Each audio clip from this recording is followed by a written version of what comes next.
The top of every mountain is the bottom of another. The top of every mountain is the bottom of another. Run for cover, you discover some will thrive and others suffer. Cause the top of every mountain is the bottom of another. Ooh, don't wait, don't hesitate. Better speak the truth, let it resonate and let it detonate and get blown away. Till you keep on rising to a higher place. Can't stop, won't stop, don't stop coming till we hit the top. Gotta keep pushing to the day I make it. Since they won't give it to me, then I got to take it. The pain today is power tomorrow. Keep on coming, but you'll never catch me running. Cause I won't bow down. No matter what they say, I wouldn't do it any other way. Keep on coming, but you'll never catch me running. Cause I won't bow down. The top of every mountain is the bottom of another. The top of every mountain is the bottom of another. Naughty nothing, keep it smothered. Lower class, never the upper. Cause the top of every mountain is the bottom of.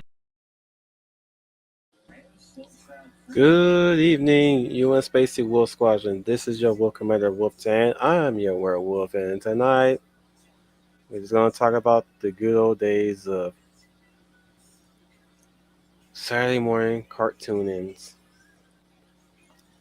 From possibly the 80s to the 90s to even the mid 2000s. We're going to be all over the place today, guys. We'll just be name dropping these cartoons left and right, and maybe we'll talk about these things in depth. A few of them, possibly. A lot of them, hopefully. I'm here with the Hound of the South, Dominic Powell, who is really wrestling with his Wi-Fi. No, it's not. No, it's not the Wi-Fi. But other than that, good evening, morning, or afternoon, everyone. This is the Hound of the South, Dominic Powell, and welcome to tonight's episode of The Real Millennials. Well, she may be more familiar with the 80s cartoons, so she'll probably regale us with that one going forward. But we have the lovely Leia Valor plus size. Hello, everyone. Happy Saturday night. This is Leia Plus Size, your lovely Lady of Valor. And for those that are joining us, we welcome you to this conversation about Saturday morning cartoons. And it doesn't matter what era you were born in and which one you watched. I hope you enjoy our discussion. It should be a fun and lively one. I gotta say, growing up, I had a really good childhood, just being parked in front of the TV day in, day out, morning after morning, night after night. And I gotta say, I've watched a sizable number of old original cartoons and old school cartoons, and even cartoons that were beginning in my time. And my goodness, I've said so many times, I've named them. I named a lot of them in many streams, especially among others who were born a little bit later than us. You know, you had. I mean, I was a kid. I was just watching everything, or at least trying to watch everything. At least, hopefully, I can watch it and at least like enjoy it as well. I mean, from Popeye to Scooby Doo and anything Hanna-Barbera. I was definitely on Hanna-Barbera, especially with the Flintstones and. Sorry about the background noise, by the way. But we had the Pussycat. Joke. I said anything Hanna-Barbera food. I know. Oh, good Lord. Oh, good Lord. That includes Joyce and the Pussycats. From that era to all the way up to even 90s that were just pouring out. You get this sense in the 90s that we're just pouring out everything. And if you look back at each of the eras of cartoons, you kind of get a sense of what kind of time period that you were in when you were watching these shows and shorts. You kind of get a sense of what was the flavor of that time period. You know, with the Hanna-Barbera, they had the blue collar stuff going into the sort of the hippie groovy type of stuff, like you said, with Josie and the Pussycats and Scooby Doo and many other lookalikes. Mm-hmm. In the 90s, they were really going into that more experimental era where they were experimenting some other genres that didn't really had like a visual medium to portray in. They were mostly existing in books, like say the dare I say it, cyberpunk, and all the way up to biopunk and even steampunk a little bit. Steampunk was not really touched that much, but I do recall biopunk being a big deal because among the I'm going to speak mostly on the 90s because that was where I really was really getting into the media right then and there, despite me watching reruns of old classic cartoons. But one thing I was really seeing in the 90s was the whole biopunk movement, where we were going into the whole gene splicing, mutagenics, uh, even of course we had the whole environmental stuff going in. This is where we were kind of getting a little bit more environmental conscious. That whole green scare of the time, Yep. and what a bunch of horse hockey it was back in the days.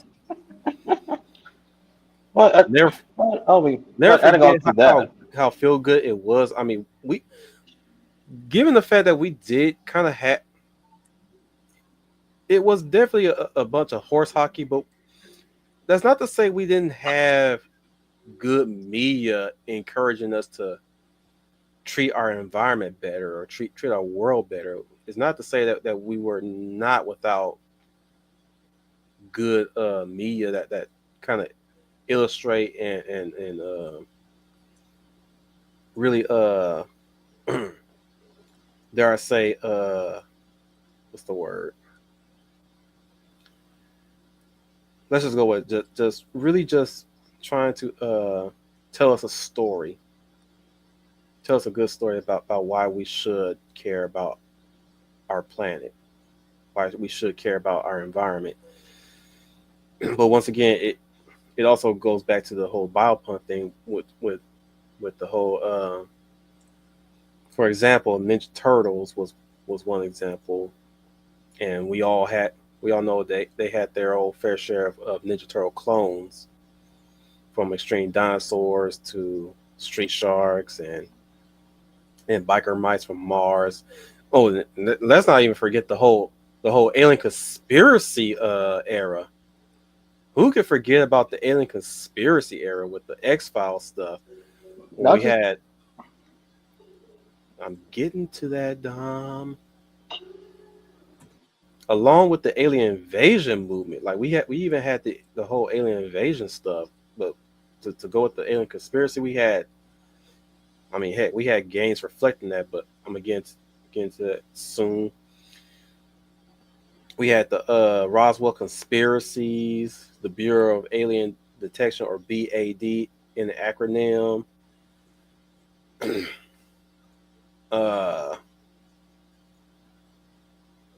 Stargate had its own animated series later on in the 2000s. Of course, we had the space travel as well. We had space epic stories in the 90s with space strikers and a lot of mech stuff too. We had Battletech's very own animated series. We had the Heavy Gears. We were also experimenting with the 3D the third dimension with 3D cartoons. We've covered a few of them, like say Reboot and Beast Wars Mainframes catalog. We're not done with them yet. We're gonna get into Heavy Gears sometime in the future. Not soon, but sometime in the future we're gonna cover Heavy Gears, and along with Vampires with the N instead of an M. But there was also some other media that was coming in as well that were focusing on the social, which of course we all know Wayne Head, Hey Arnold, Ah Real Monsters, Rugrats. We had a lot of network television that were really focusing on the family dynamic and a lot of Doug, huh? you forgot Doug. I said Nickelodeon, so he's a part of it. Come on now, Dom, keep up with me. Keep up with No, me. no, I'm keeping up. But you should have at least mentioned one of the Nick Am I shows. gonna roll out a list of every damn thing? I didn't I'm say just list everything. I'm Just bullet name point. one of them. Will y'all tell him I'm just speedballing the bullet points before we go in depth? There's a I didn't. pattern. I didn't say. I didn't say go in depth with me. Merely, I just say just mention one as one of your Can you bullet not points. get excited for every single one? Can I talk? This is still bro. This is just the. See what I gotta work with, William. You see what I gotta work with, and he my second in command. You know the role of the second in command is never to undermine the leader, right? I wasn't trying to undermine you. But Yeah, continue. yeah, sure, sure. You wasn't trying to.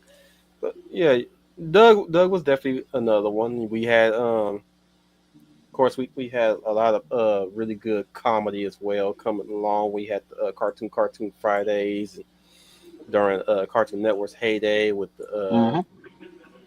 with Dexter and the World Cartoon Block that introduced a lot of our favorite cartoons like the Powerpuff Girls, along with Dexter, Cow and Chicken, Johnny Johnny Bravo. Bravo. You even had there was a lot of networks that were really trying to get their cartoons out there. They were really it was a really big cartoon boom, and there was something. I've always said this. I stress this a lot, and I'll continue to stress it to the day I die. There was always something for everybody. Hmm. If Channel 11 wasn't your thing, Channel 13 was your thing. If that wasn't your thing, Channel 7 was your thing. Well, of course, I'm in California. For us, you know, ABC was Channel 7, Fox Kids was Channel 11, and UPN was 13, Channel 13. KCAL 9 was Channel 9, of course. And even they had their fair share of cartoons, and I mean, I'm gonna get into anime pretty soon, but we had anime rolling in here and there as well. And in that time, you had to fish for that one, and you'd be lucky if you got a bite. No, no. Them times you really have Especially to. if you're impressed by the anime and you want to look for the manga. Well, nobody in my neighborhood was looking for the manga. We were hoping that we were going to see more of it before they remove it. You know, we had Ronin Warriors for a time, and they took it off before I even got a chance to see the ending. And even then, I didn't even see the ending when it rolled to Toonami. And dare I say about Toonami? Toonami was the legit block that everybody loved because not only did it show anime, it also showed old school cartoons as well. Hmm. Cartoons that you probably didn't know exist, like Space Ghost, which was also another Hanna-Barbera property. The Centurions, Thundar, Charlie Chan. Mm-hmm. We had we even had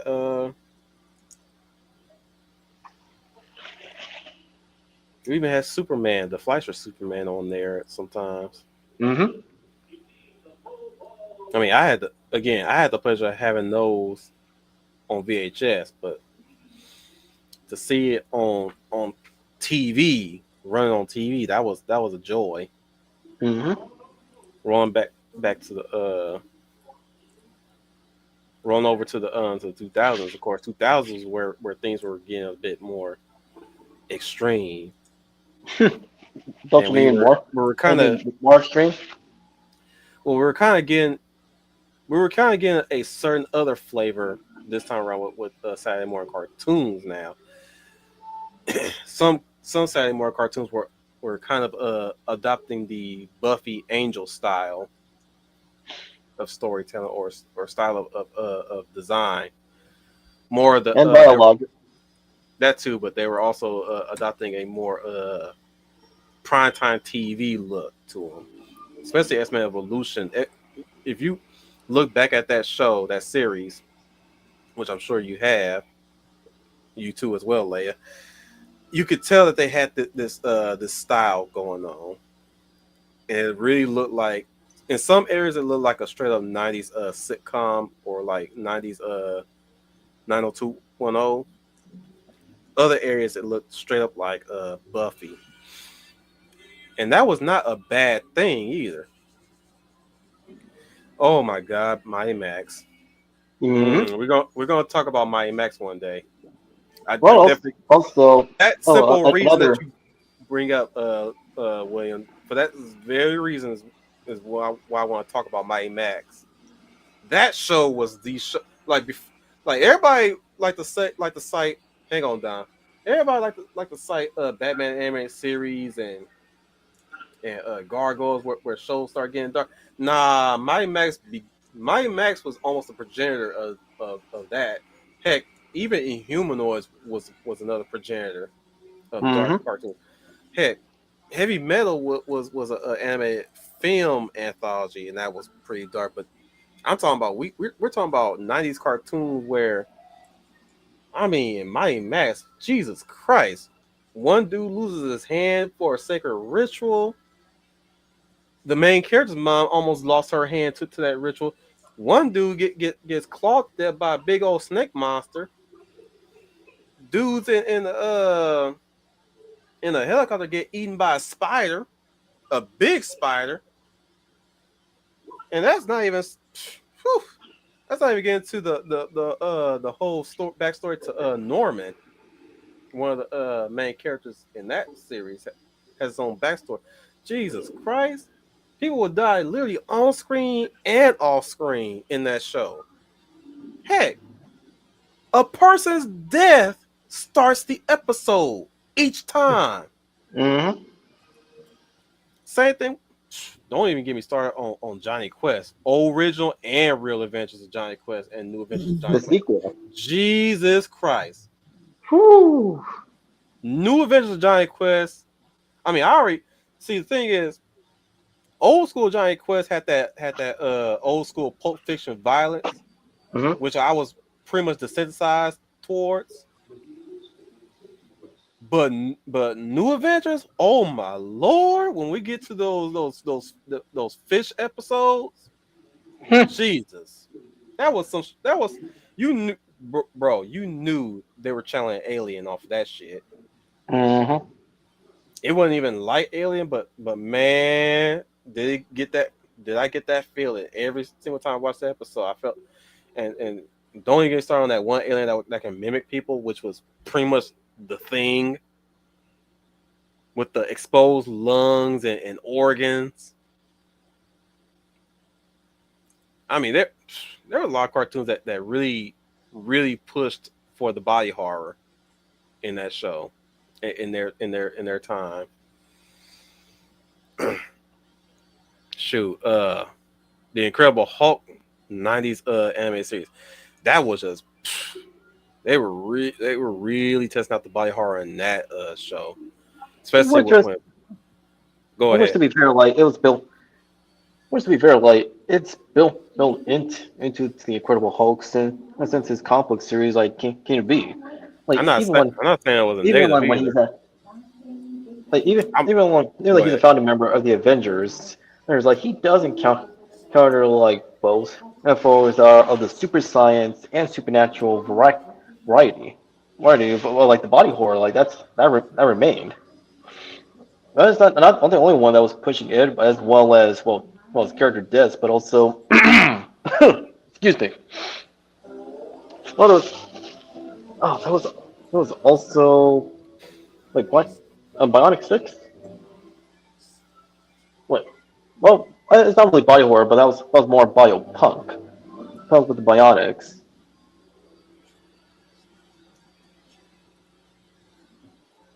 I mean, to really illustrate the Biohard, what really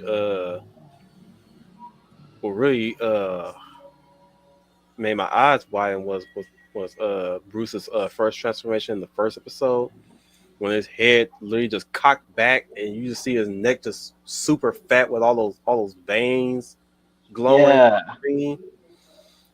I mean, I was like, Jesus, that's a lot of muscle, a lot of veins. That's not even getting to Jennifer Warren, aka the She-Hulk's transformation. When she transformed, you see all them veins in her arm. hmm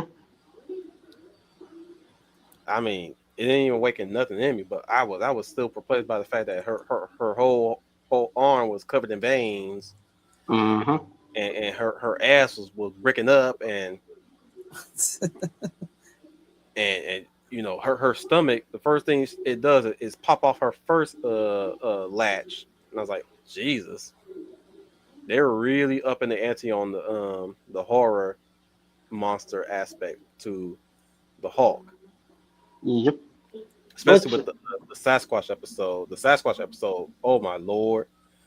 Seeing a potential friend transforming into a monster in real time, and he just straight up just come up at him from behind him. You know, angered at the fact that he found out his secret. No, you're not supposed to see. Just straight just get right into And the fight. I was like, and it's not Sasquatch's first, and that's not Sasquatch's first appearance. Like he first appeared like in X-Men along with the rest of Alpha Flight. mm-hmm. And the friendship between Bruce and Walter Langowski, Sasquatch, that's also like accurate for the comics. Leia, you got anything to add? Well, for me, if you're talking about Saturday morning cartoons, I come from the era of the golden age of the Saturday morning cartoons. When you got up in the morning and you had your bowl of Captain Crunch and you flopped in front of that TV until about 12 o'clock in the afternoon, then you went out and play or whatever subjects you may have. And I remember some of my favorites from those days. And I remember Josie and the Pussycats, Captain Caveman and the Teenagers. You probably never heard of some of these. I wouldn't be surprised if some of you don't because you're still kind of young. Scooby-Doo, you know. I've watched them. Yeah. Oh, great. I'm good you know that. Scooby-Doo, you know. I'm not going to get more into Scooby-Doo because everybody knows Scooby-Doo. But yes, it was a favorite of Saturday morning cartoons. And then I also loved of the classic Super Friends. Super Friends was the highlight of the Saturday morning. I could talk Indeed. about...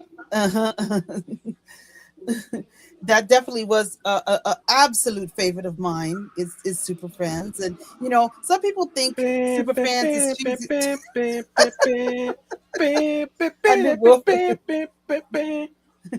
That's where I learned up and away. Yes, I did. I did too. I used to love it when he said up and away. When I was a kid, I would say it too. I was like, but he's gonna say up and away. I learned it too from there. I used to love it when Superman on the Super Friends would say that. It was so cool as a kid. And as you know, Superman is my favorite DC character. So yeah, I was always rooting for Superman. And people kind of look back now and see the Super Friends were cheesy and stuff. But you know, honest to God, we could use some of that Super Friends stuff back. Oh, they're gonna look back at that now and like, oh man, It's all cheesy crap. We fund you. Yeah. We're sorry for Another- making fun of you. In other words, yeah, there's that, but also we judge you too harshly. Very I much don't think so. they judge it. I think they're gonna regret mocking. Yes, they should regret mocking it because remember back in the day, for some of us were latchkey, meaning maybe our parents worked. So I know my parents worked midnight, so most of the day they were asleep. So the television was your babysitter. So you Super Friends. And for the kids of Gen X, most of them like were latchkey kids. Right. So we're latchkey kids. My parents worked midnights. So when Saturdays was their days to just sleep in and get lots of sleep from working. So yeah, the cartoons were your babysitter. That was the one. That's what they would always tell us. Well, I said, honey, we have to sleep. Get a bowl of cereal and watch your Saturday morning cartoons until I get up. That's what my parents they would say to us. So that was your babysitter, and the Super Friends was the perfect babysitter because, like you said, people like to mock it now, but they shouldn't because I see sometimes some episodes through streaming, and I say to myself, we need that back. Because what the Super Friends taught you was even though each Super Friend had different powers or were different, they all worked together to solve whatever problem was needed. And you knew Superman was the Superman was powerful than everybody. I don't care. Get mad at me, won't you? Superman was more powerful than Batman. So stop it. Well, he's the man of action. Yes. Well, I mean, if that's everybody why. still I has mean, that's that why his argument, you need to look at Darkwing versus Omni Man. I didn't hear that. I said if people still have that argument, they need to look at Darkwing versus Omni Man. Yeah, they do. Prep Time ain't got shit on superpower. I'm sorry. But, See, that's my right, issue with when every time they bring up that Prep Time bullshit. mhm. We have the Warrior of Light Final Fantasy Fan 12. No, welcome, Final, Okay, to everything. join I'm, us. I'm, I'm gonna Alright, finish my everything should be thought real working. quick. We Yeah, can go ahead, hear go ahead. you. We can hear you, but I'm gonna Okay. finish my thought. Okay. Yeah, go ahead, go ahead. I'm like, oh, it's prep time, motherfucker. That prep time ain't gonna mean shit against superpower beings. Period. Mm-mm. Mm-mm. I'm sorry, but Batman is not gonna be prepping every damn time. He's not gonna be always running back to his bat cave, prepping for things. That's why Right. that's why I love in Justice League Doom when Superman asks, he says, "You have every contingency plan against us. What is yours?" And he says, "It's the Justice League." And I gotta make a point to say why I like how profound that statement was that he said, because a lot of people might think, well, the thing is, if the Justice League come after him, wouldn't he use the contingency plans against them? And the answer will be no. No, because he trusts his friends. Well, no. Here's the reason why. Here's the reason why I say he wouldn't do it. Because Batman knows that if the Justice League is coming after him after he lost his way, he's not a sane man at that point. He will not be rational enough to use his contingency plans against the Justice League, and as it also does lead credence to what you said, Dominic. I'm gonna get off this real quick, but I'm gonna finish it. Yeah, he wouldn't even use it because those are his friends, and he will let them take him in.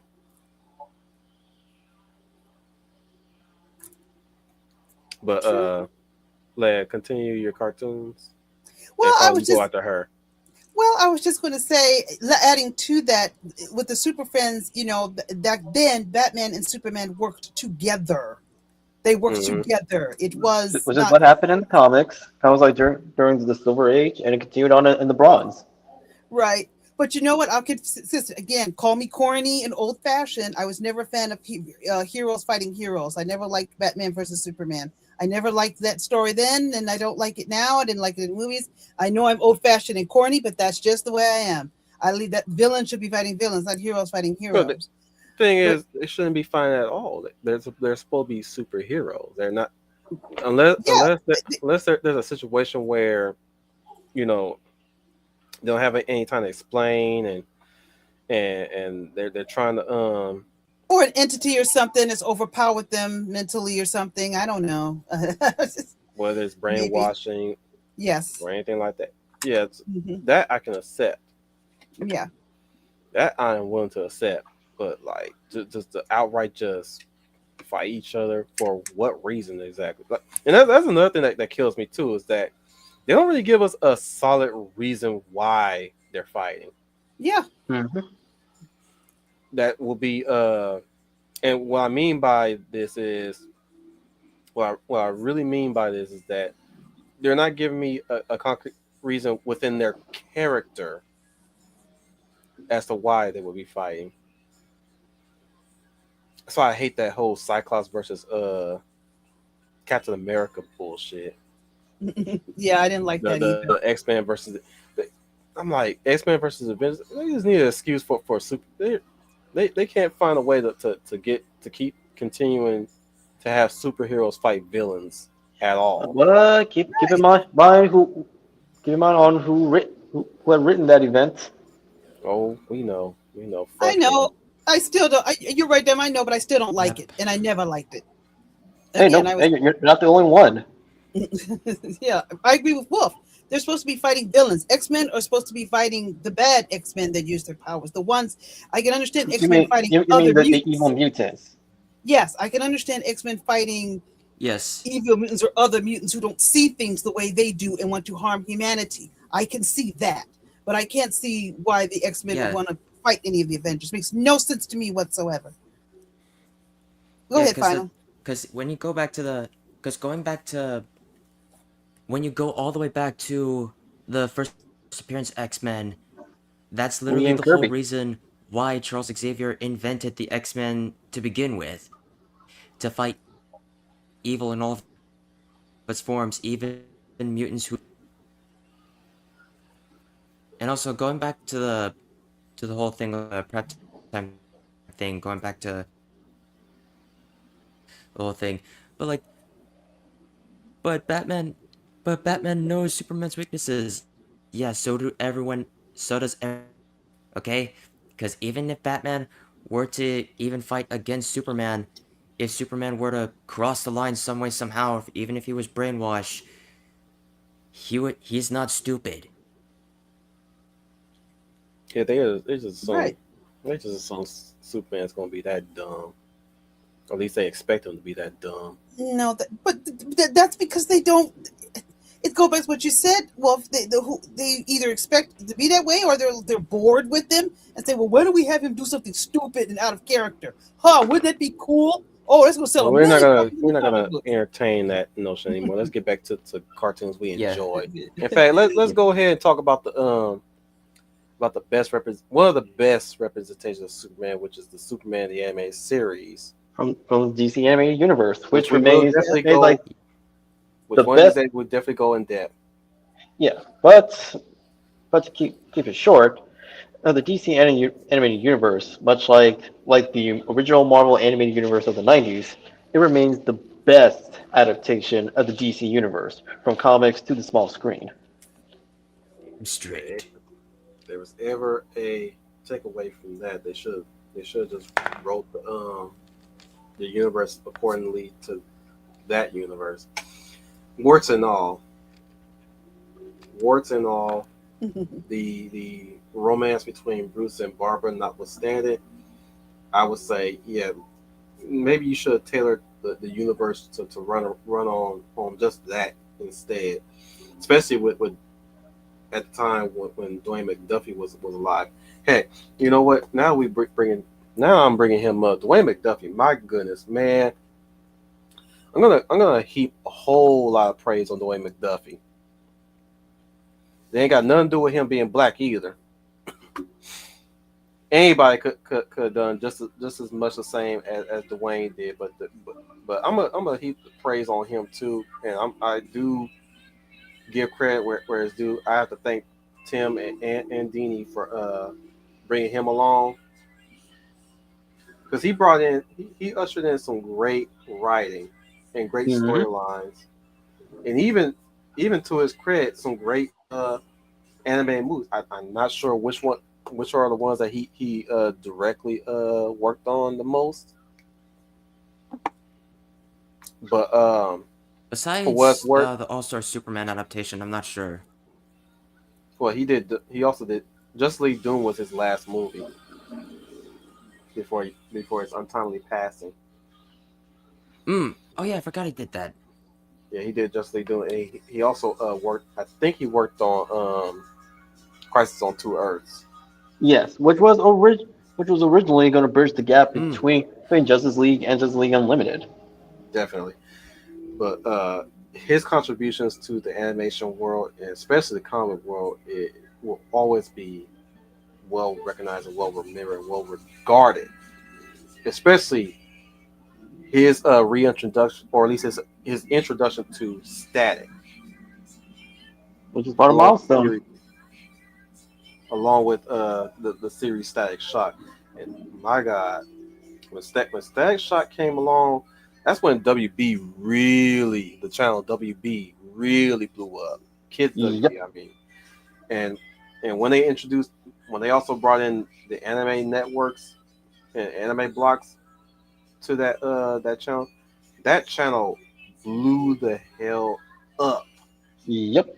Because at the time, again, Wayne Head, along with many other WB cartoons, say Hysteria and Roll Rovers, were kind of like the dominating stuff until it started rebranding it and restructuring itself again, and we started getting, DCAU was really taking off, and it was also branching out, and that's when 2000s rolled in. That's when we got Static Shock, and again, my God,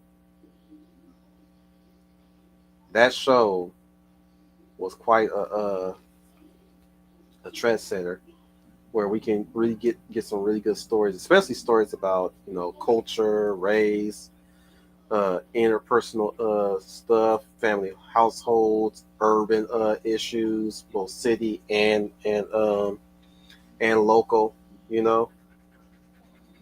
And around that time, we were still hammering down on a big issue within communities, not just the Black community, but just communities, period. Crime. Mhm. Heavy amounts of crime, drugs, alcohol, sex was a big thing too, that not really talked about in cartoons particularly, but we were definitely talking about diseases Yep. like cancer and heart attacks and stuff. People die. A lot of people were dying to unknown illnesses in childhood media, dead parents and the like, dead relatives. I don't understand why people really harp on stuff like that, because that's a dead parent is a trope, Mhm. but is it really a bad trope? Is it really a cliche trope when It's many not. people lost their family members It's day not to cliche. day, year to year, month to month?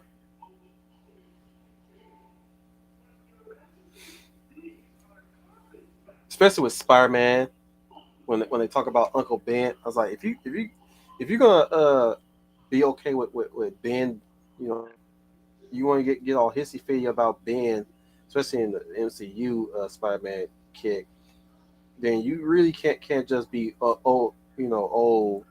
it's a cliche in other stories. Mhm.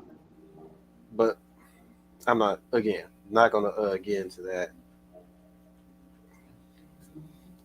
So where I'm getting at with this tonight is the fact that our media, this whole nonsense of all art is propaganda, right?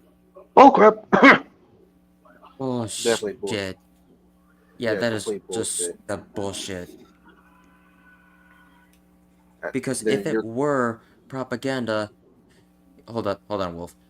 go If ahead. it were propaganda, you just have to be you'd be pushing the world that you want to see and using art as a mouthpiece for that.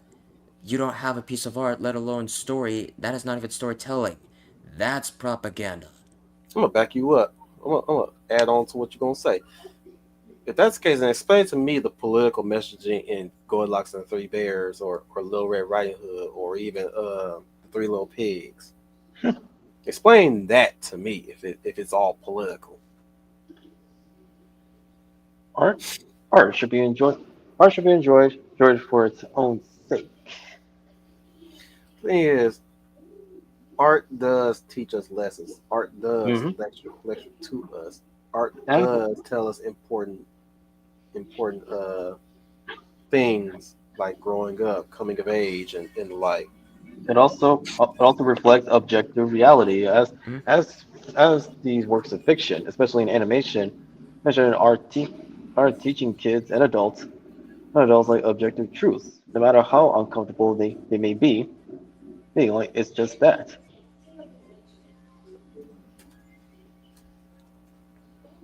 They also entertain, Hmm.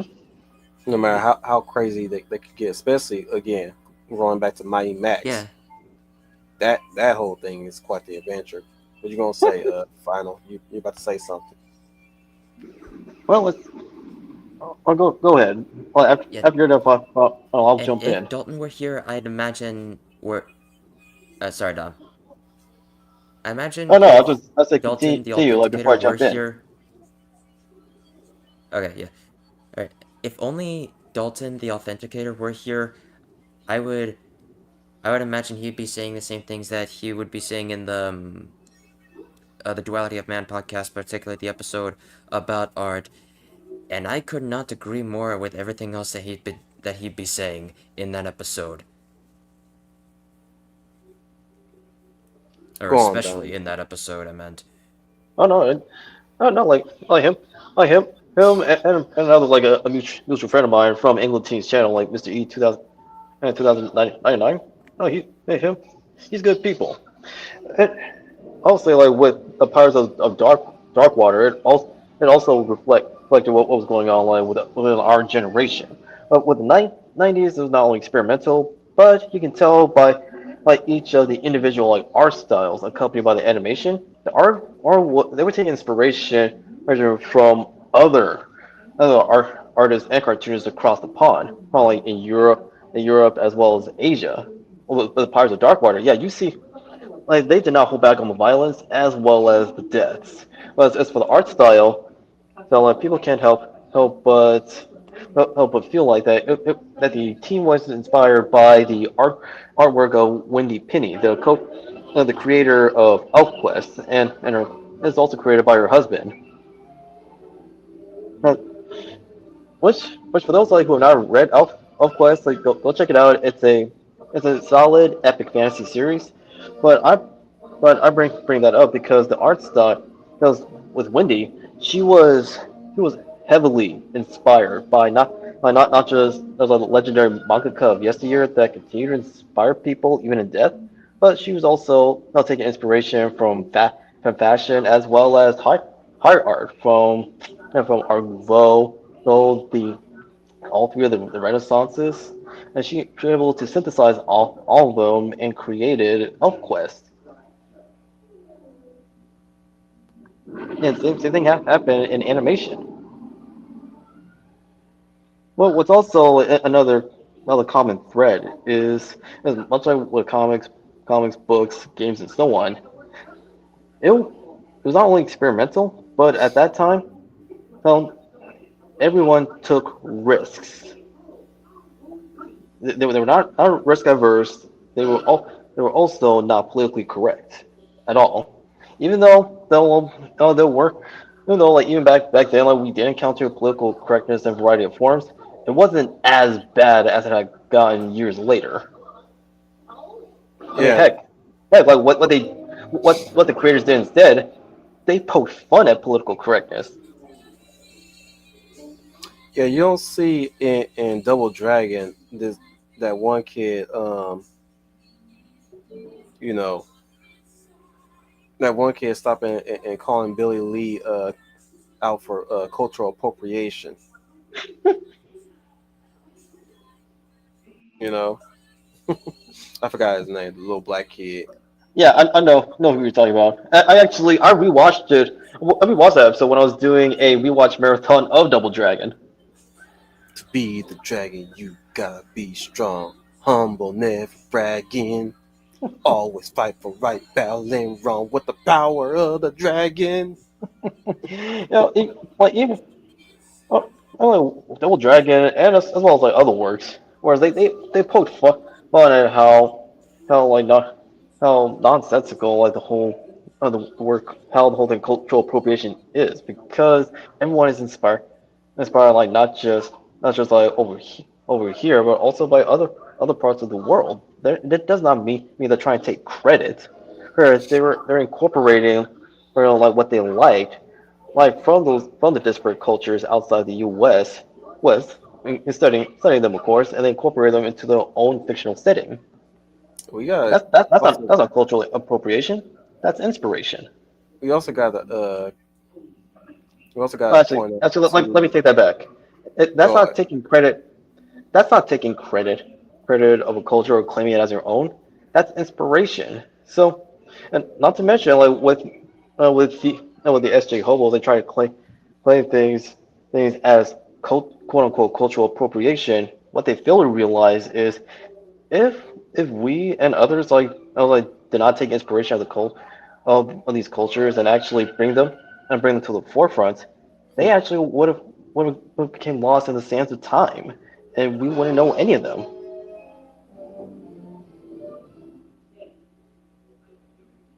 Speaking of culture, we had a lot of we even had a lot of cultural stands in a lot of cartoons. Jackie Chan Adventures, for example, the Shaolin Showdown. No, Shaolin Showdown, Mucha Lucha, El Tigre. But you know what Adam. was also, yep, Adam. Awesome Teens on Machines Mm-hmm. for those who are not in the know. Um, oh, get it, but Mm-hmm. a theme. There's a theme also running through this as well. Martial arts was always a big deal from '90s to mid to later 2000s and And going forward. it When we wasn't just had kung fu and karate. Other forms of martial arts were explored in like '90s animated works as well. and we still had the Even like the '80s and carried over in 2000s. we still had the swashbuckling going on Mm-hmm. too. Like you mentioned, Pirates of Dark Water, Peter Pan and the Pirates, Don Quixote. Mm-hmm.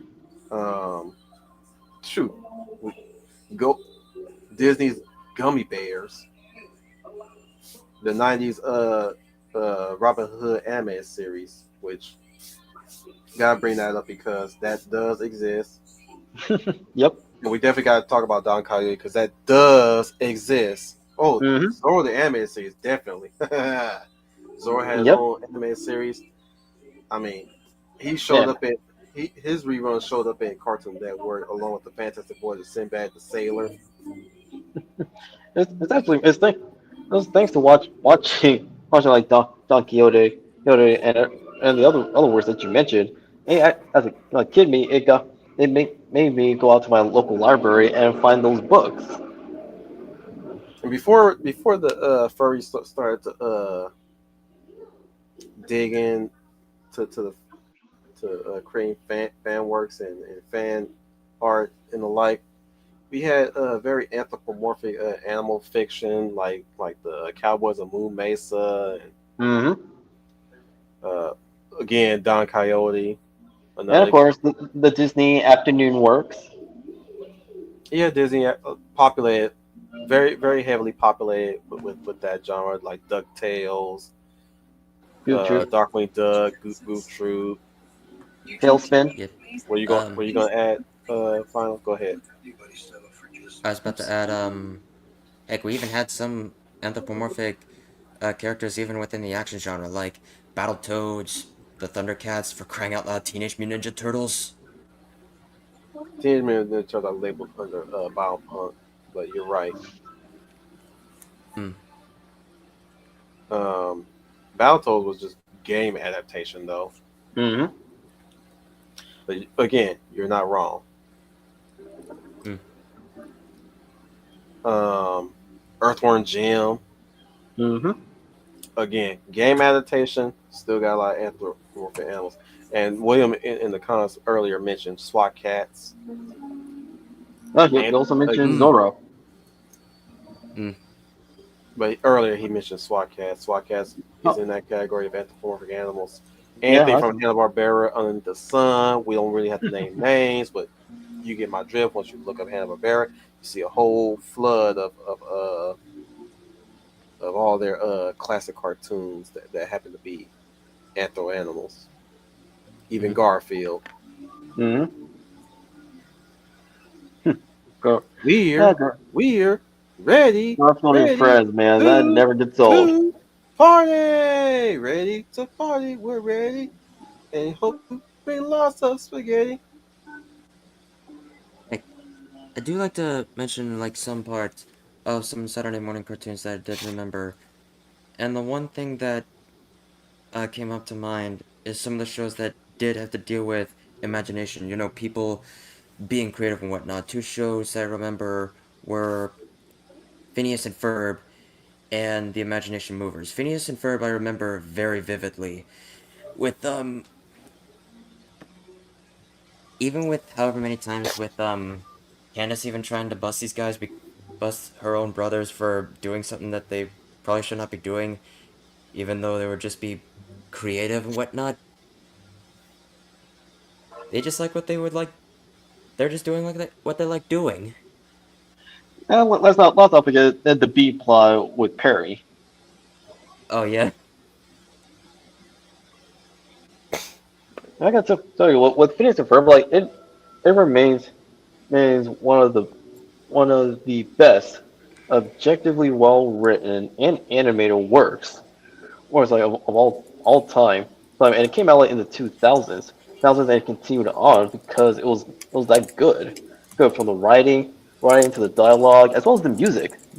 The music, what was and still is like Phineas and Ferb's like best aspects. In fact, there was always like one song per episode in any episode of Phineas and Ferb that you watch. And dude, of course, there's also like one of the other like one of the fan favorite characters of the series, Dr. Doofenshmirtz. Yeah, he like represents like the like familiar, like the classic. That's like mad scientist, but in this case, he's a mad scientist villain. But he's not actually not that bad of a guy. Because like he wants to take over the tri-state area, but he would not go as far as his alternate universe counterpart. Nah, because he's basically a bit of a backup person to make. He's like Dr. Wily from Mega Man. Although, even then, Dr. Wily would probably go for extreme measures to get exactly what he wants. Because that dude is that they're petty. just Tom and Jerry all over again. They just do it for the thrill. On Tom and Jerry, like that's definition like of a timeless cartoon duo. Ain't that tomorrow? Baby, the platypus. Yeah, like I said, like with Doofenshmirtz, like when you actually get to know him, like as time went on, like within the series, he's not that bad of a guy. I mean, like his backstory, man, like jeez, like neither his mom nor dad will be receiving Parents of the Year award ever.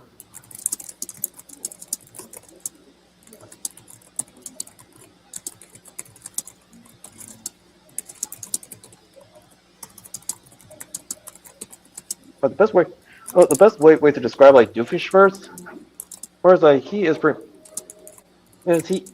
represents the affably evil type of villain. And with them like they belong on the type one of anti-villains. We're talking about 90s cartoons now. I had to step away for a minute, so I kind of missed the discussion. Well, no, see, with Phineas and Ferb, it made its debut in the 2000s. But if it was made in the 90s, like it would fit in like they would fit in with the 90s cartoons like a glove.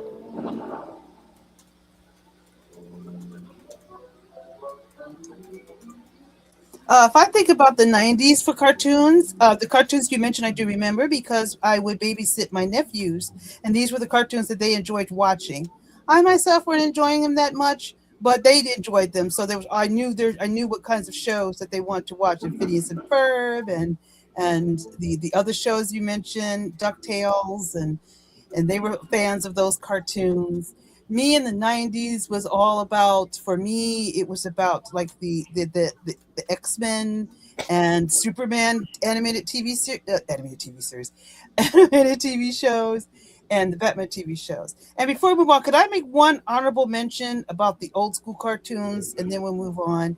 I just also want to say that growing up, the other honorable mention I want to say. Okay, I said Superfly. Oh, there was another cartoon I wanted to bring out, but we also had the live action. The other honorable mention I want to mention was Spider-Man, and Spider-Man and His Amazing Friends. That was another one that I love. Spider-Man, Iceman. No, that's another good one. Yeah, love Spider-Man, Iceman, and Firestar. So that was like my second pick next to the Super Friends. I love Spider-Man and His Amazing Friends. That was one of my favorites to watch as well. And sometimes you got appearances of other Marvel characters. I remember episodes with the X-Men. I saw some Captain America in there and some Doctor Strange. Fun show. The other thing we had back in the day were the live action Saturday morning shows. Shazam was a live action show. ISIS. Can I say that? That was the name of the show, so don't come getting up to work because I said, that was the name of the show. Oh, that was my favorite. I loved ISIS or Mighty ISIS on the show. I never missed it on Saturday morning. I loved that show. The actress who played her sadly passed away, so it broke my heart when I heard about it. She recently had a stroke about 2 years ago. But I loved the live action ISIS because what I loved about her was she was a teacher. She was an archaeologist, but she was a teacher, and she taught kids. But when it was time to battle the evil forces of the world, she would say her phrase, Almighty ISIS. She would turn into ISIS, and she would use the forces and the elements to fight evil. And as a kid and a little girl, I loved all that stuff. And then she had the ISIS Shazam hour, and it was live action Shazam, another Marvel DC character. DC character.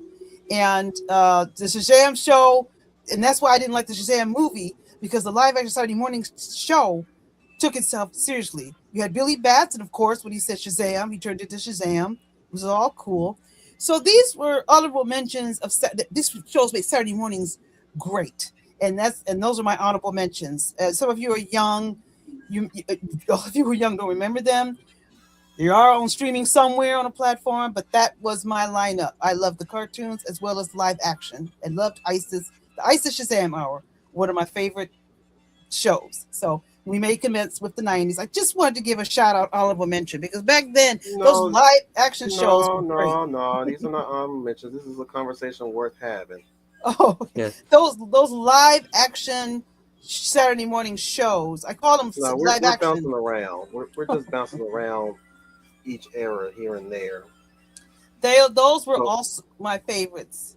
Oh, okay. I thought I had. Now, did you ever watch any of the 90s stuff along with your nieces and nephews?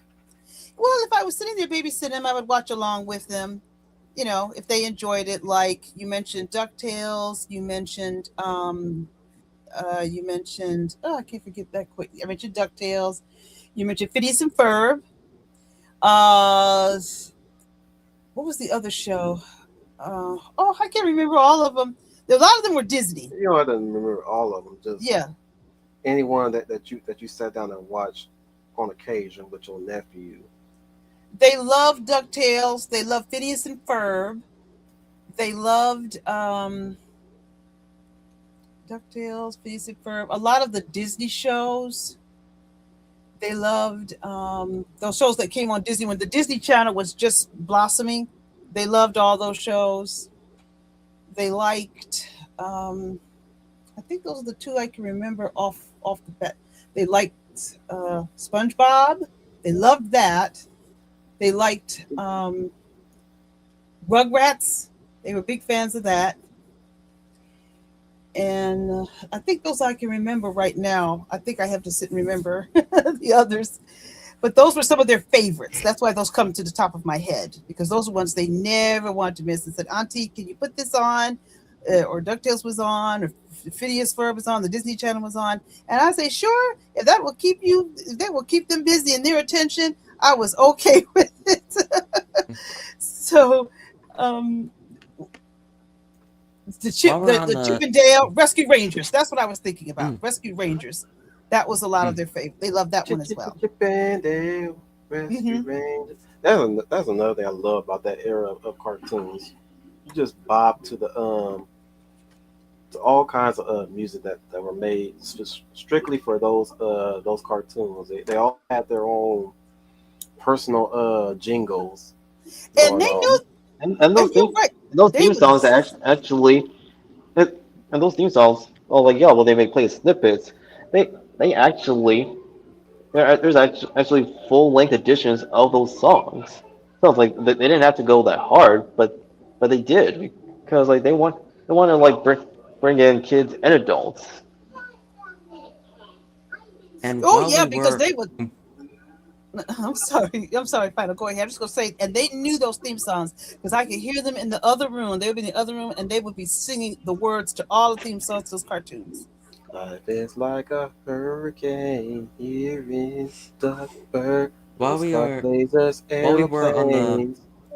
while we were on the subject of live action superhero shows that were on Saturday mornings, since you mentioned the original Captain Marvel, Leia, I'd like to Hmm. give a lot of other honorable mentions, like the Linda Carter Wonder Woman show from '77, the Well, that's TV what's series.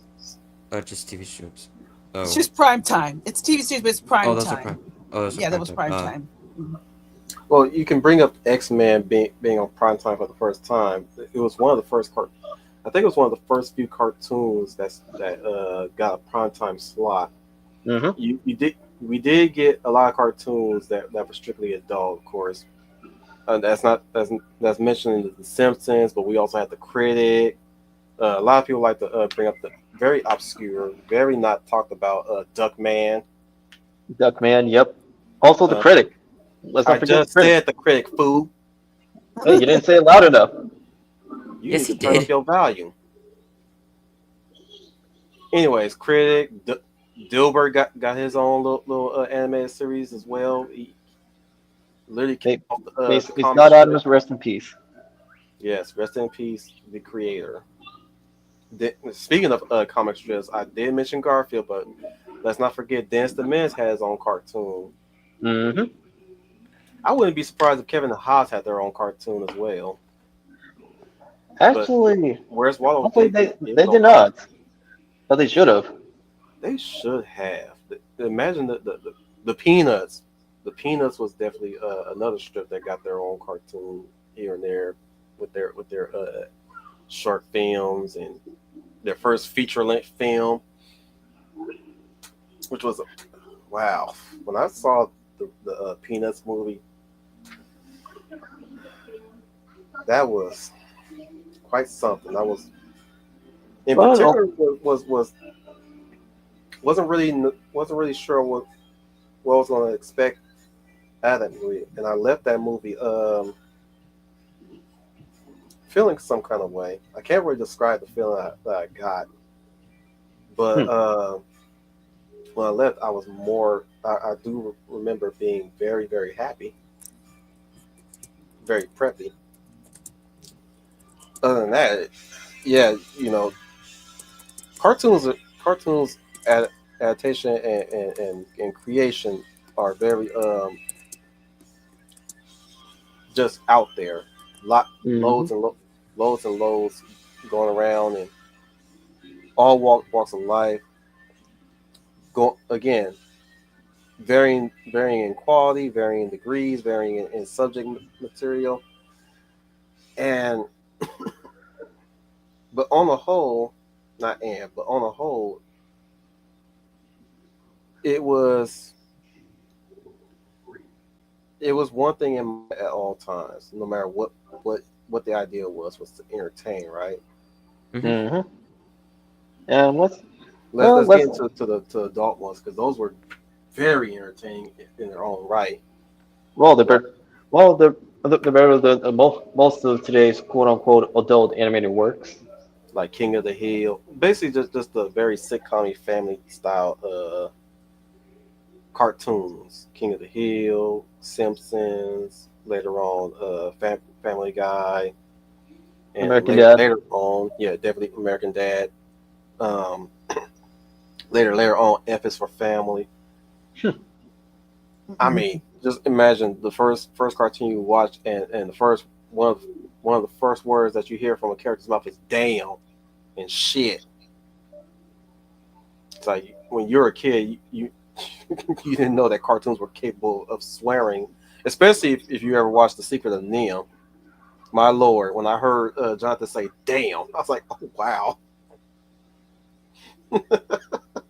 I have to rewind it again just to catch that. I was like, "Did you just say damn?"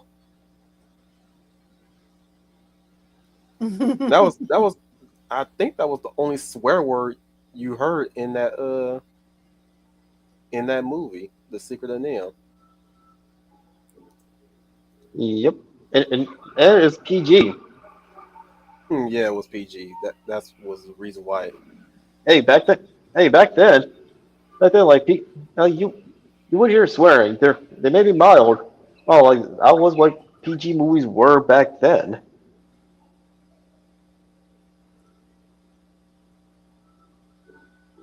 I guess that would also explain why damn is the only swear word that's used in the first Ninja Turtles movie, and it's only ever said 3 times throughout the film. Yeah, you're correct. 3 times. I was gonna correct you, but you got it. You're on point tonight. You're on fire tonight, Final. What? What about the 80s?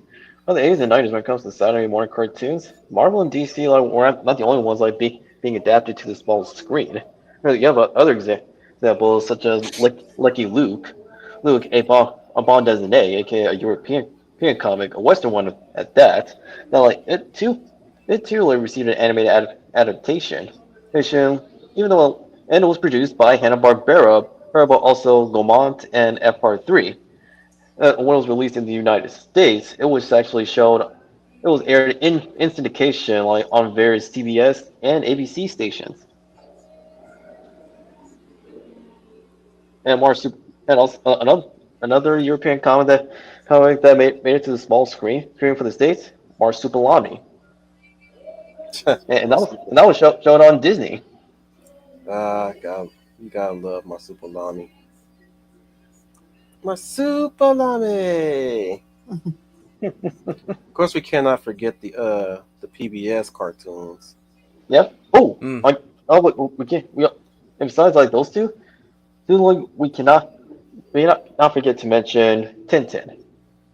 My oldest nephew, when he was a kid, loved Clifford the Big Red Dog. That was one of his favorites. Which it's a book adaptation, but it applies.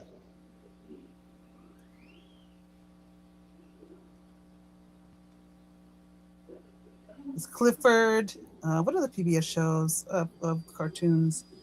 Well, another book adaptation. Excuse me, another book adaptation is The Magic School Bus. Yeah, he enjoyed that too. He liked that as well. And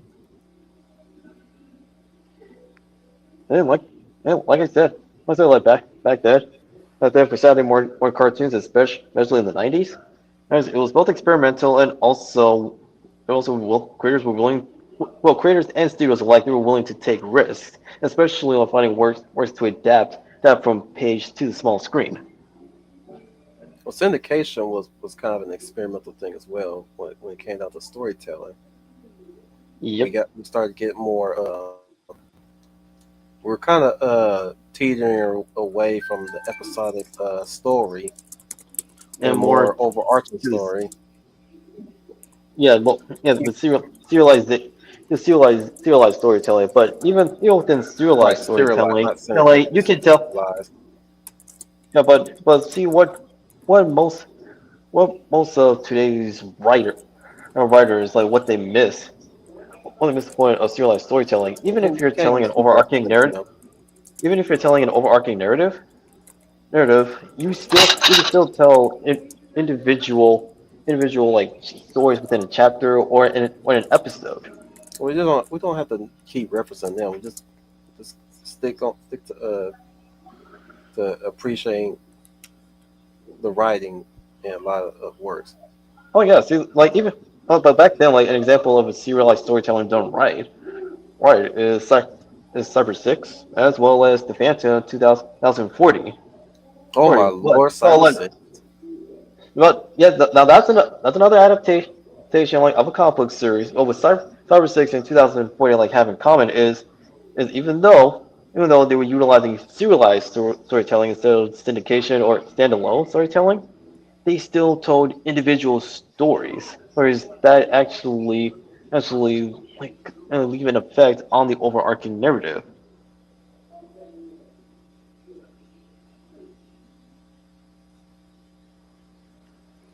I would say for me, if we're talking about storytelling in the '90s or animated series, I loved the first 10 years of the '90s of the Simpsons. Those first 10 years they were on the air were hilarious. The Simpsons were Mm-hmm. watch TV to me and funny. They were funny. Genuinely They've kind funny. of they kind of worn up their welcome now, but back in the '90s when they first aired, they were hilarious. Oh, they had to have some funny episodes. They were, and it was really funny. If you want to talk about writing, but that was one that I really never liked watching. So I think of the night King of the Hill. I never got into. I watched that from time to time, but it just wasn't. It just wasn't my thing. I watched it religiously, Hmm. Okay, that's okay. and it's Yeah, mostly I mostly watched it for Boomhauer. I mean, who hasn't? But also with King of the Hill, even though like it doesn't have an overarching narrative, even though within like a syndicated or standalone storytelling, there is still a continuity. Yeah, because that's even what a lot of the Marvel cartoons even did during the 90s. Yeah, Where, they did. Yes, they did. yeah,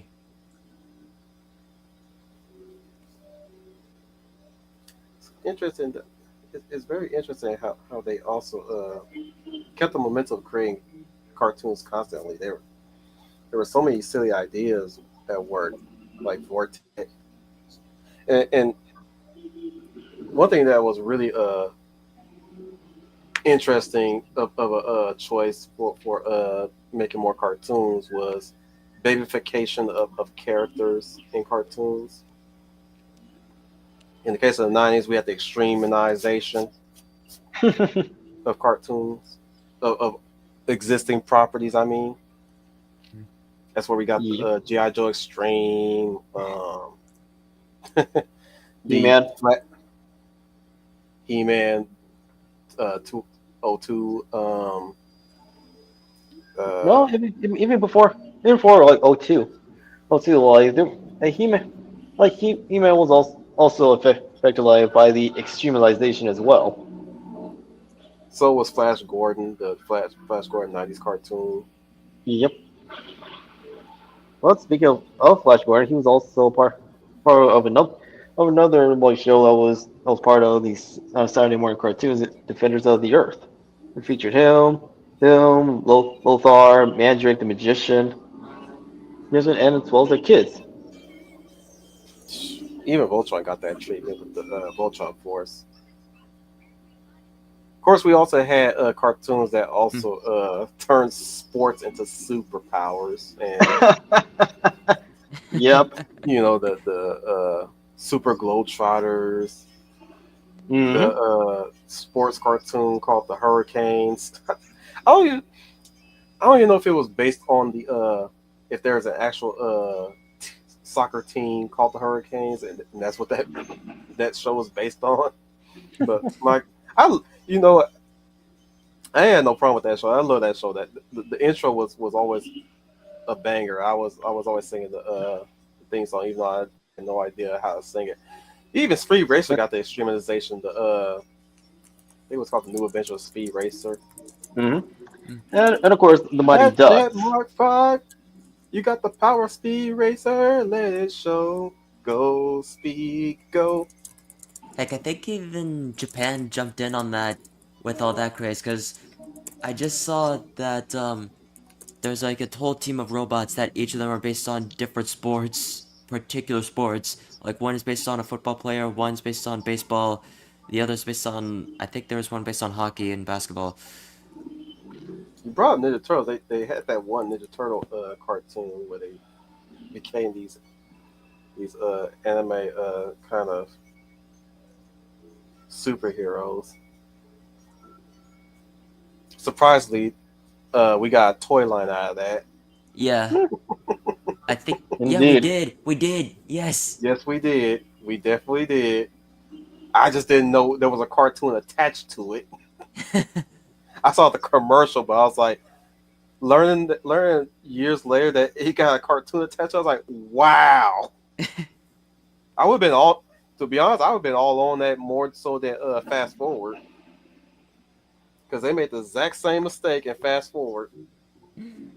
So I And- hear a lot of people hating that cartoon, but like Jesus, like Teenage Mutant Ninja Turtles Fast Forward did not learn from their mistakes. Apparently, Yeah, while we are on the subject of Ninja Turtles, now talking about the since we're now talking about the reboot shows like the extremification that you call it, the 2003 TMNT. One of my favorite, actually, kind of one of my favorite iterations of the Teenage Mutant Ninja Turtles, especially with that voice cast. oh yeah, Which, one of my favorite moments in there was in the Turtles Forever, which not really the best representation with having the 87 Turtles crossover in there, because they're just all now like goofy idiots now. I mean, they they did have were some very goofy moments. slenderized. Even though, even though Very- they're not, Yeah, even yeah, though they're not in their original series. They were Yeah. very slenderized. yeah, That was unbearable almost. yeah. But one of the best parts that I did like about that was when the 87 and the 03 Turtles meet up with their original counterparts from the comics by Eastman and Laird.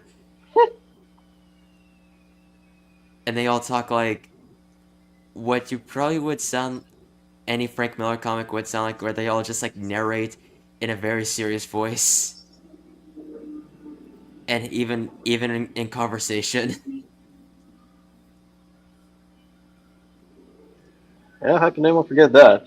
Although I will say they they watched the director's cut for like of Turtles Forever because it's well I wouldn't say it's say like it vastly it's a vast improvement, but it's an improvement like nonetheless nonetheless than the theatrical cut of Turtles Forever. Yeah. But even then, I'm still. Although that is still one of my favorite moments within the 03 Turtles, I'm still a bit iffy on that with how much it did not do the 87 Turtles justice, because. Was it Eastman? Yeah. Was it Eastman? Or was it Laird? Well, no, Peter Laird he was heavily involved in the making of the old three animated series. Where, well, Eastman meanwhile during that time he was actually the head of Heavy Metal. Oh. Because it was either one of the two creators behind the Ninja Turtles that were involved within Turtles Forever that was really overly protective of the Ninja Turtles, because yeah, these guys were the ones that made it, and yet he didn't like how the 87 Turtles were. Wait, it was well it was either no actually no Laird he was still involved in the movie and when one of the creators say that even he didn't like how the 87 Turtles were portrayed, then that speaks volumes. Yeah, that's why the Turtles are the way they are. The 87 Turtles, I meant. Hmm. Well, they also said a thing that was completely false as well. April is always getting kidnapped, which is not always true. Hmm. If they act- if they actually rewatch the 87 series and even like have like surviving members of the creative team involved, well then the 87 Turtles would have been properly portrayed as they were. Yeah, And funny enough, the 2012 TMNT series featured the 87 Turtles, and they were actually portrayed accurately. yeah, I was just about to bring that up. Funniest part was when the 2012 I'm Turtles just just like I'm just gonna cut uh, in. I was really offended by that notion that April's always getting kidnapped. It was like, Oh no, what show was y'all watching? like I was a Oh, I was taken aback by that statement as well. Like, what? Like that? What that Since is? when? It's like That's very maybe a few asinine because times, but not every occasion. Like half the yeah, time she's either driving her van or she's off doing some other stuff or watching from the sidelines trying to get the scoop. She's a reporter. which all in which reflects like how one or some of the writers involved in the making of Turtles Forever ever like what their like sentiments on the '87 Turtles were, or if And they it was make it Yeah. look like it, they don't and they also made it that look they like didn't. it was very easy to capture her, which where you had Bebop Rocksteady grab her just out of the blue. Mm-hmm.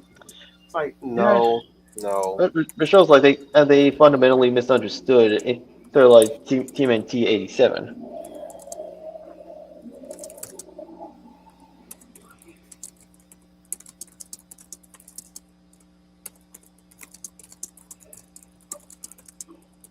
Who's typing? Not me. It was me. I I was putting something in. I'm It not was saying it's bad. I me. just want to know who it is. I could still hear you. Oh, I'm sorry. I didn't know I was sounding that loud, but it was me. No. It's I'm saying it's okay. not a bad thing. I just want to know which one y'all was typing. No, it was me. Kind of figured it was you. Yeah, it was me. What the frick? Yeah, what was that? There was a dog. Dog saying. Oh, okay. But How was that? other than that, anything you guys want to add? Because I think we should just close it out right here. Yeah, especially if you want to do one tomorrow night. I think I've added just about all. Let's see, I've mentioned all my favorites from Saturday morning. Mostly the ones, honorable mentions: Bugs Bunny, also He-Man and She-Ra. I guess Well, they I'll, were more in the afternoon where I I live. guess I'll close on this one. This And one Jim and the little bizarre. This one little bizarre section, which is I like to call. They were really fishing for ideas to keep this slot going. Especially the biggest outlier was Fox Kids. They were you can it kind of felt like they were reaching a breaking point where they were trying to stay relevant to some degree because they had already we spoke of anime here and there, but like they kind of this was before they became the Fox block the Fox Mhm. the Fox- Fox the- box, and later on 4Kids TV, and then 4Kids WB later on, which was a weird merger and a shit merger too. But getting back on track, this was around this area, like early 2000, basically the 2000, where they were really fishing for story ideas. Was materials to adapt. Well, that too, but we had the good, and we also had the coming in like Yeah, the WTF. start with the good. We had Sherlock Holmes in the 22nd century. Mm-hmm. Um, Fillmore. but I'm strictly focusing on Fox Kids because this was the one where I saw it the most bizarre stuff that they came up with, like NASCAR Mhm. racers. Yeah, I remember watching that. It's a good, it's an entertaining show, but my God, whose idea was it to make a Hot Wheels track, futuristic racing track with NASCAR? Man, if you want to talk about Then another, there's, hang on, I'm on the roll here. Give me some room. There was also The Magician, which I don't know who idea was that one. I kind of got this feeling that it was meant to be a Doctor Strange animated series, but I could be wrong, or rather, that's probably not the case. But it felt like it was. But we had The Magician. Anybody remember The Magician? I don't think you do. I don't think you do, but I do. I remember. It was one of those very This was one time they were trying to make magicians into superheroes like Princess Tinkle and the Guardians of the Magic. they were still trying to continue that trend, keep that trend alive. Ooh, and don't even get me started on Dragonflies and Sky Dancers. Dragonflies being the better story than Sky Dancers. Yeah. I would say one of the one of the one cartoons that was made to sell toys that was more successful out of all of them were the Winx Club. Mm-hmm. That was a very, as much as I did not watch that series, which again, well, obviously I'm not the targeted demographic, so why would I be watching it, right? Hmm. Mm-hmm. But I also am appreciative, even though at the time when I was, my early 20s, or no, my early double digits, I used to bash that show, but as an adult now, I'm like, I kind of appreciate its long run, and boy, was I offended when I saw that Winx show on Netflix. I was offended on behalf of the Winx fans, No, and I didn't I even was, watch that show. no, I was I was so trying mad. to, I was trying to too. I was so to be honest, whenever time I got in my circles, I will always tell people, girls included, I was more of a Witch fan than a Winx fan. Hey, Our Canadian American Sailor Moon show book series, you could easily tell that story was inspired by Sailor Moon, and nobody will not convince me otherwise. And that's not a oh, bad thing. Don't get it twisted. That's not a bad thing. mm-hmm. Because I Well, love, well, you I'll say, guys know I love Sailor Moon. Anything that's familiar to me that made me think Sailor Moon. Oh, I'm all on it. Okay, because I'm a fan of Sailor Moon. Love Sailor Moon. I will talk your ear off about Sailor Moon. And I haven't watched all of her arcs in full just yet. I still need to, you got time. and I also, just for you, Don, I definitely need to get around to read the manga too. Just to really get into the series, to really call myself a true fan of Sailor Moon. But I really, the reason why we've done this tonight, really, I'm speaking for myself though. I would really, there are times I really would love to go back to those times. Oh, but Well, me too. When streaming, if I catch one of those classic old cartoons on, I take time to uh watch them because I enjoyed them. And you, like I said about the Super Friends, I kind of wish we could go back to really showing what Super Friends and Heroes are supposed to be.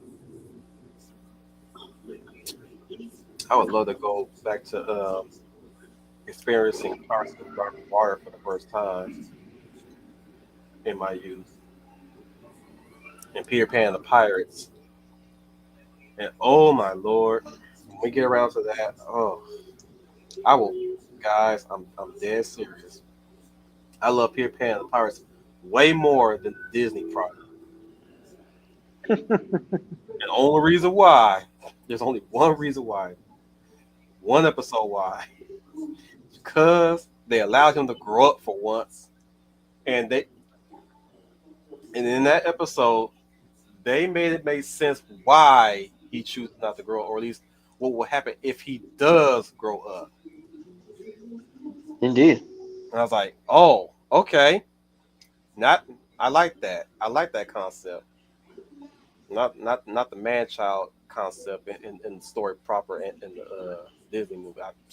I'm sorry, but I got a bone. I will always have a bone to pick with the Peter Pan story. I will always have. I understand people have their interpretations, and mind you, it is the correct interpretation. I will never deny people that. You are not wrong to be having this kind of interpretation, which is what Leia always pointed out, which is you know, being still could carry that youthfulness to you. But oh my lord, there is a dark side to that story's what's the word? Narrative. Not not just narrative. There's a word. There's a word for it. And I can't put my finger on what Give it a is. story. Not story. It's story related, but it pertains to the effect on the viewer, the audience that has read and or watched the movie. You talk about subtext. Subtext can go there. Let's go with effect and wrong interpretation, which is Yeah. you they mainly took Peter Pan's reason for not going up literal. I That's don't. I'm go sorry, I didn't on. mean to interrupt you. No, I was just gonna say I don't remember seeing that cartoon, so I can't comment on it. But go ahead. I didn't mean to Not Peter interrupt Pan the you. Pirates. I'm talking about the original Peter Pan. And Oh, okay. so some people have come to adopt that mindset in some ways, where they it's kind of like, well, I'm not saying it's from Peter Pan, but obviously from osmosis, it built it out to a sizable number of people, and now we got a lot of people who are really stricken with a high amount of arrested development. Granted, it is rooted in the family, but some of the fantasies that we consume also warp their minds as well. And I'm not blaming the fantasies for that. No, I'm not blaming the fantasies, but yeah, where I'm going with this is that we man, we're dealing with some stuff, and it's gotten out of hand, and sadly we just didn't catch it in time, and worse, at the time we did not see it as a concern, sadly. You feel me? Mm-hmm. But like I said, I would love to go back to those times. Not necessarily because, lack of responsibilities, because, you know, as we always say, things were a bit more simpler around those times. But then again, we'll be denying our parents to see us become the men and women that they would be proud of, many and most, you know. So I do look back fondly, and I do wish to one day go back there. But I also like to see it and smile and let it ease me as I continue to move forward. And looking back at some of the stuff, it gives me encouragement and strength to keep moving forward. Of course, we also got the man upstairs looking down on us to guide us as well, right? Yep. Yeah, the big guy Right. himself. As well. As well. Yes, Well, with other gods and goddesses. yes. But I was mostly speaking about our big man upstairs. I know. Which actually, funny enough, he was actually referred to as such in the TV series on Highway to Heaven. The Yeah. big man. Well, anyways, any final thoughts, guys? Let's start with final. Final thoughts. What's your takeaway from all this? I would like to answer that with just another question. Like, can we at least just like go back to being creative again? We're going Well, there. We're going there. Don't worry, dude. yeah, yeah. I mean, And like you to are be seeing. honest, I've said this so many times. Final. We don't need a sizable number. We just need a good few. Mm-hmm. But It's also, like a seed. Watch it grow. But also, like, I mean, you're seeing that creativity in the independent scene. I mean, Oh yeah. however, like for the mainstream, like besides getting back to being creative, but actually allow themselves to take risks and and be politically incorrect.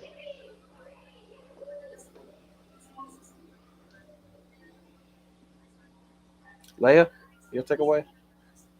My takeaway is, and this is a bold statement, but I want cartoons should be used for entertainment, creativity, imagination. Like Final said, we don't even have fantasy anymore. It's just pure fantasy and imagination and fun, and that's what they should be. Again, And don't worry, we're getting it back. Yeah, well, it's a good. I the would love healing. to see it. I mean, And look, the I healing process. reiterate, it doesn't need to be a sizable number. It just needs to be a good few, and we'll go from there. Because that's how it all started. It started with a few. hmm Look, like the healing process is slow and gradual, but it shows that we are in step in the right direction as things are getting back to how they were. It's all in the name of patience. But you're right, Leia. We need good fantasy. We need good sci-fi. We need good. We're starting to get good horror again. So that's a Very much. start. I mean, B monsters. I would love to see B monsters come back. Some really good B monsters at least. Also, we're actually finding quality sci-fi, action, adventure, as well as fantasy. An example of that is in the Dungeons and Dragons movie. Mm, There was also On, the Dungeons and Dragons cartoon, but yeah. again, we'll cover that one of these days. Ooh, now that'll be fun. We're doing a retrospective on the Dungeons and Dragons animated series. Now, fun fact: I have a love-hate relationship with that show Yeah, for lingering. superficial reasons. I just thought their weapons were lame. But now, again, knowledge comes with age. I, Yep. I began to realize why they had the weapons that they had. But at the time, you guys got to remember, you guys need to understand. I was a youngin at the time, you know. You didn't know better. So I'm like, okay, the little kid has a club. Okay, this broad has a invisible cloak. This broad has a spear, but she also can do gymnastics. This dude just have a shield. What good's a shield go? Then I did not realize that a shield can still double as a weapon when I was a kid, because I was always looking at that as mainly defense, but again, didn't know no better. And the other kid had a bow and arrow. Like, okay, cool. He got something, but this dude with the shield, he need to do something. But no, again, we'll talk more about that when we get around to talking about that. Not this year, but in the future. In the future, we'll talk about Dungeons and Dragons, the animated series, and many other stuff like Thundercats. We'll even revisit new Thundercats. I know I did solo, but I would love to do it in a group. Yeah. Now that's a series that deserves a comeback because the 2011 Thundercats was taken off the air too soon. It's not. I don't want it to come back though. Sadly, No, I didn't mean like right now, but like in the future, like when things are settled nope. to Not even actually in the normal future. thing. Really? Nope. Not even after things return to normal. We gotta be real, Dom. If that ever comes to pass, look. As much as we would like to see some old cast members come back, we gotta be real. We have to be real, okay? It's not gonna be completely the same. It may be wishful thinking, but Not- your point still stands. no, you're still right, but I'm just saying we gotta be real. I know. Nobody stay young forever. Trust me. Ask X-Men 97. No. Yeah. Yeah. Or- Less said about 97, the better.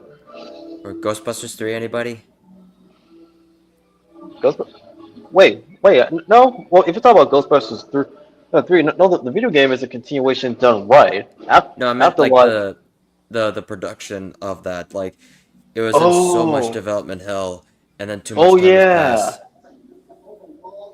Yeah. Wait. But at Everyone least gets like that. they were able to.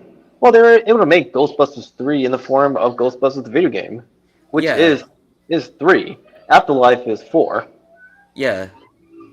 But it's just like, yeah, like too much time has passed for these guys to do even Ghostbusters 3. And while Afterlife did give somewhat of a conclusion, and Jason Reitman did what he had to do to at least like give some fans something, or at least some form of closure, because he grew up there on the set. But like, yeah, too much time has passed and we can't even get a Ghostbusters 3. And yeah, we got the game, but even then it's just, yeah, these guys are already having their days numbered.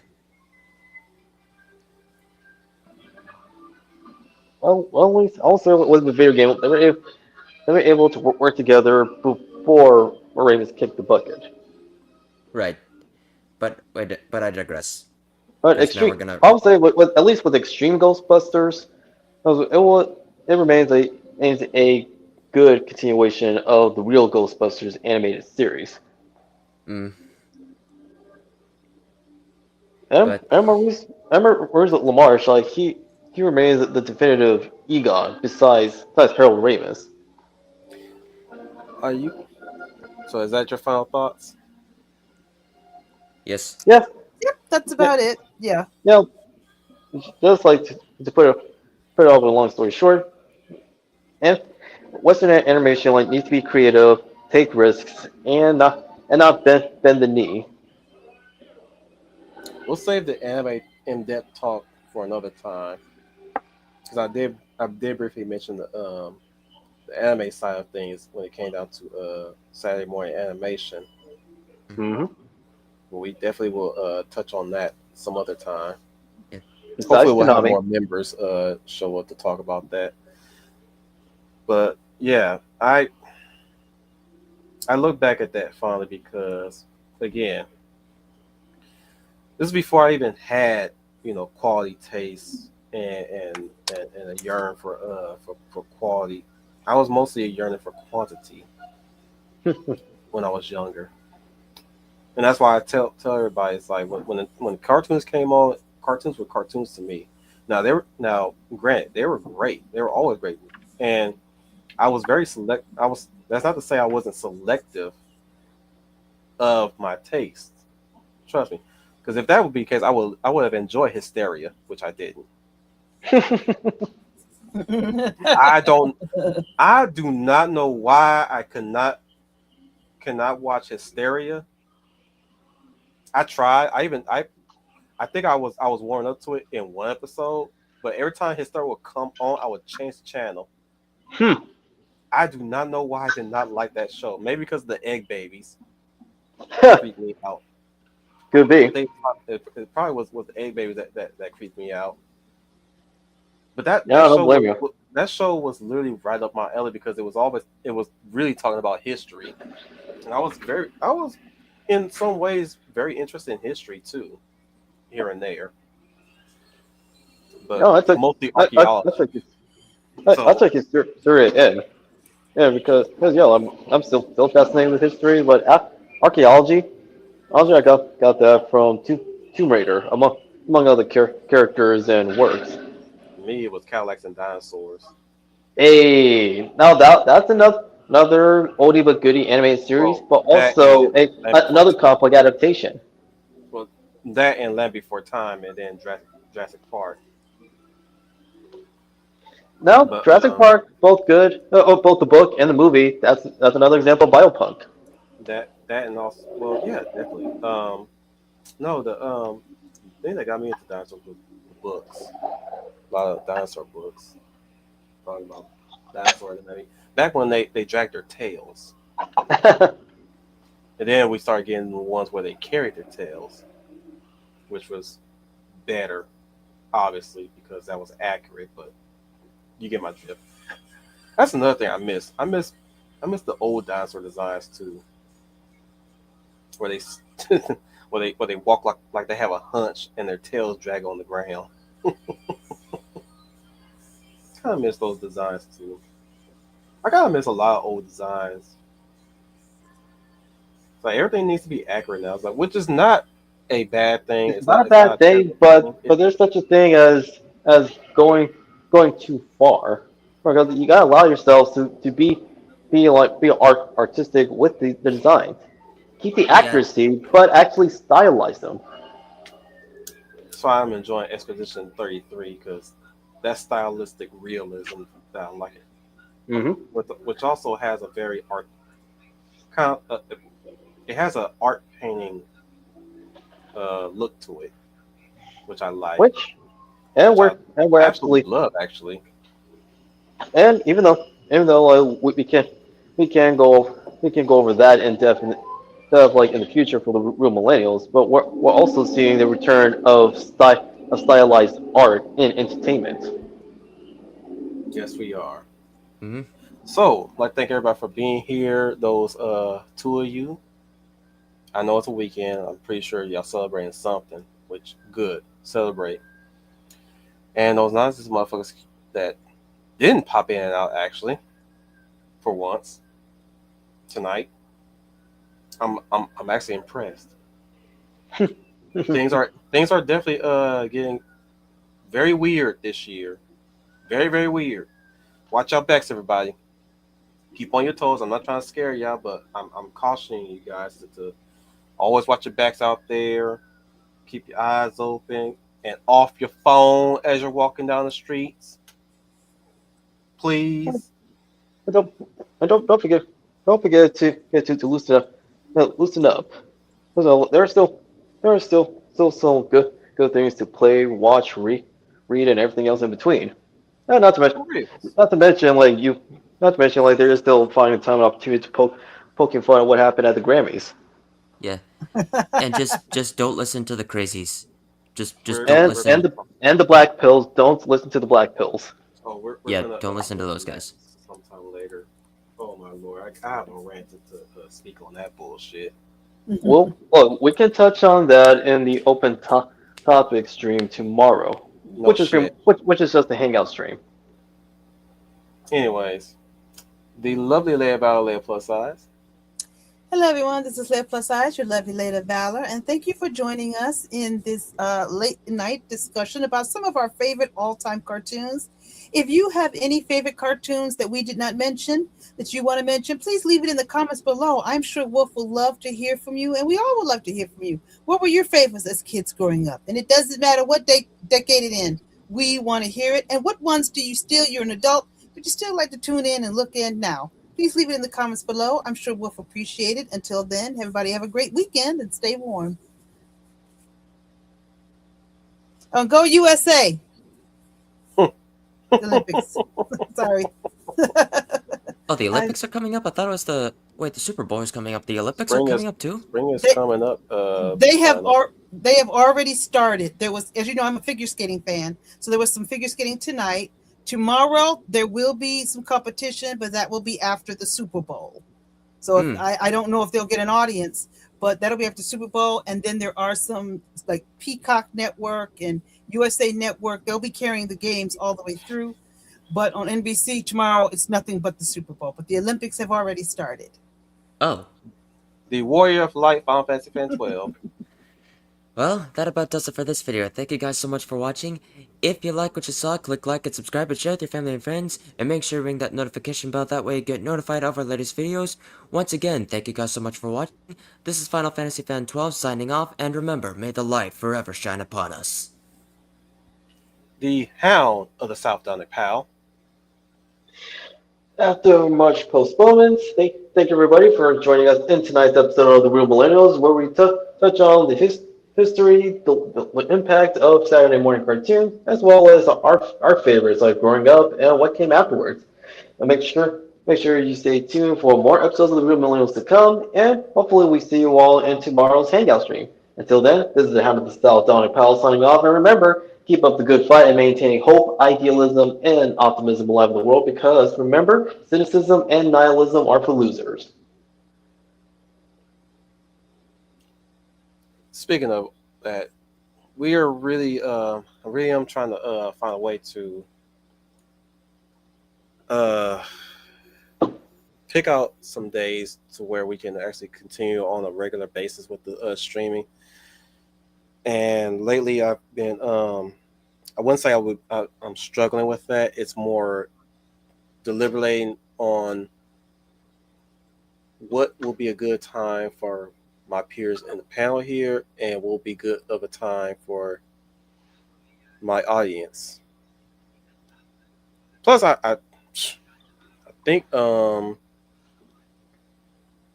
we just got hit on a topic that you guys might like, or rather, you know what I need to be doing? I need to get that Discord started. Okay. We just need to get Discord started and see what everybody's what's on people's minds, you know. Yeah, understood. But I'll make it, or one of you guys will make it. We'll see. Yeah. So with that being said, this is your Welcome at Wu-Tan. Remind you guys that you are the UN Spacey. Welcome to the world.